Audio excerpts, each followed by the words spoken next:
मध्यंतरी ज्या पद्धतीनं प्रकार झालाय, कॉर्पोरेटमध्ये तुम्हीही 1 दशक 1.5 दशकापेक्षा जास्त काम केलेलं आहे. या प्रकाराकडे तुम्ही कॉर्पोरेट क्षेत्रातल्या प्रतिनिधी म्हणून कसं बघता? नाही, मला खूपच असं खराब वाटतं आणि खेद आहे की कॉर्पोरेट्समध्ये हे होत आहे.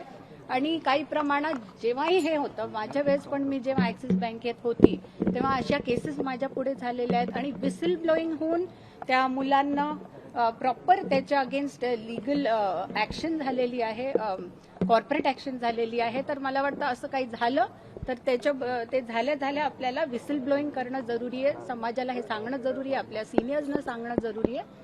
त्याच्यानेच हे बंद होणार पुढे जाऊन. काय नेमकं झालं होतं? तुम्ही ऍक्सिस बँकेत होता, काही अनुभव तुम्ही सांगू शकाल? नाही, अनुभव म्हणजे तेच थोडं स्त्रियांना आपल्या पोझिशनचा इफेक्ट करून कधी असं झालेले आहेत केसेस मला माहित आहेत की झाले होते आणि ते रिपोर्ट झाले होते कॉम्पिटंट कमिटीला आणि त्यांनी बरोबर ऍक्शन घेतली. गृह मंत्रालय अयशस्वी ठरत आहे. लव्ह जिहाद सारख्या ज्या घटना होत्या किंवा जे काही गेल्या काही दिवसांनंतर महिलांचे प्रियकराकडून नवऱ्यांकडून ज्या हत्या झाल्या त्यावरून गृह विभागावर प्रश्नचिन्ह उभे केले जातात. मला हे वाटतंय की जी प्रकरणं होत आहेत लव्ह जिहादची ती खूपच भयानक अशी आहेत, त्याच्यावर प्रॉम्प्ट ऍक्शन घेतली जाते.